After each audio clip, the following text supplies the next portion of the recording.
हम रात्रि को सुरक्षित इसलिए महसूस करते हैं क्योंकि पुलिस का जवान निरंतर अपनी सेवाओं को दे रहा है।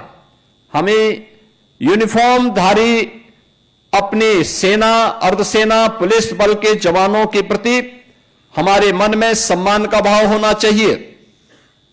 अगर कोई एक व्यक्ति कहीं गलती करता है, उसके लिए पूरी व्यवस्था को कोसा नहीं जाना चाहिए।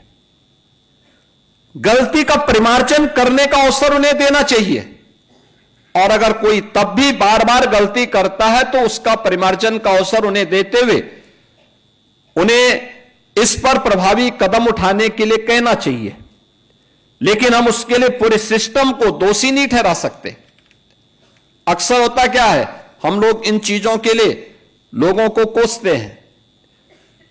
अक्सर होता है कि अपने स्वयं के स्वार्थ के लिए हम लोग सामाजिक विद्वेष की खाई को चौड़ा करने का प्रयास करते हैं। एकता और एकात्मता के लिए जो प्रयास होने चाहिए, जो हमारा दायित्व भी होना चाहिए, यह हमारी एक नैतिक संवैधानिक दायित्व भी है और राष्ट्रीय दायित्व भी कि हम समाज की एकता और एकात्मता के लिए कार्य करें। यह भी उन पंच प्राण का हिस्सा होना चाहिए। हम अपनी विरासत का सम्मान करें। विरासत का सम्मान, भारत जैसे प्राचीन देश में हमारे पास एक भारी विरासत है, आध्यात्मिक और सांस्कृतिक परंपरा भी है, और स्वाधीनता संग्राम के दौरान अलग अलग क्षेत्रों में हुए अलग अलग संघर्षों में जिन महापुरुषों ने, जिन बलिदानियों ने अपने आप को समर्पित करके भारत की एकता और अखंडता के लिए मिलकर के कार्य किया, यह भी हमारे पास आज भी एक धरोहर के रूप में है। और अंत में नागरिक कर्तव्य, जो जिस क्षेत्र में कार्य कर रहा है वह ईमानदारी के साथ अपने कर्तव्यों का निर्वहन करे। याद करना, अगर हम भारत के संविधान का अपमान करते हैं तो यह अपमान बाबा साहब भीमराव अंबेडकर का अपमान है, भारत के स्वाधीनता संग्राम सेनानियों और बलिदानियों का अपमान है, उन गरीबों का अपमान है जिन गरीबों ने भारत के संविधान की ताकत के बल पर अपना लोकतांत्रिक अधिकार पाया है। उस आधी आबादी का अपमान है जिस आधी आबादी को भारत के संविधान ने पहले आम चुनाव के अंदर ही मत देने का अधिकार प्रदान कर दिया था। दुनिया के अंदर ऐसा नहीं था। दुनिया के अंदर आधुनिक लोकतंत्र का उद्घोषणा करने वाले तमाम देशों में जब आप लोकतंत्र की बात करते हैं, मताधिकार की बात करते हैं, तो दुनिया के अंदर आधुनिक लोकतंत्रवादी उन्होंने अपने कुछ ही तबके को मत देने का अधिकार दिया था।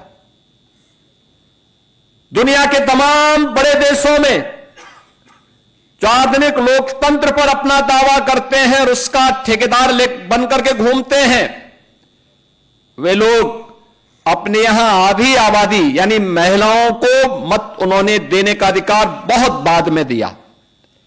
लेकिन भारत ने पहले दिन से ही हर वयस्क मतदाता को, अगर वह भारत का नागरिक है, किसी भी जाति का है, किसी भी क्षेत्र का है, किसी भी मत और मजहब को मानने वाला है, उसकी उपासना विधि कुछ भी है, अगर वह भारत का नागरिक है तो वयस्क मतदाता को मत देने का अधिकार भारत के संविधान ने भारत के प्रत्येक नागरिक को प्रदान किया।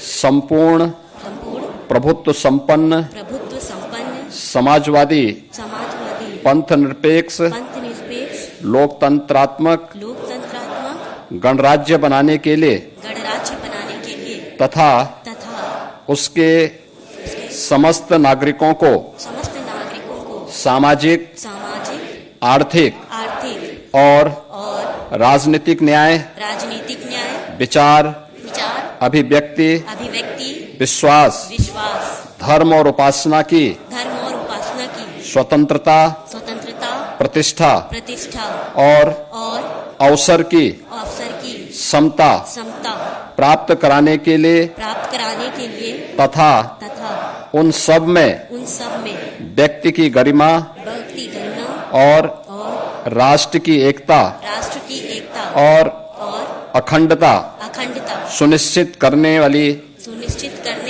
बंधुता बढ़ाने के लिए दृढ़ संकल्प होकर अपनी संविधान सभा में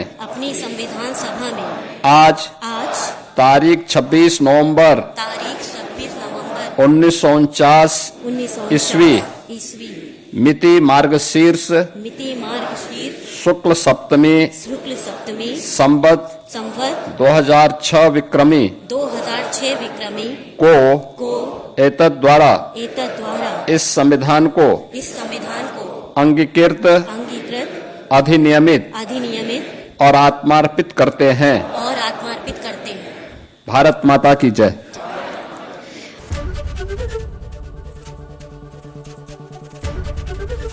एबीपी गंगा, खबर आपकी, जुबान आपकी।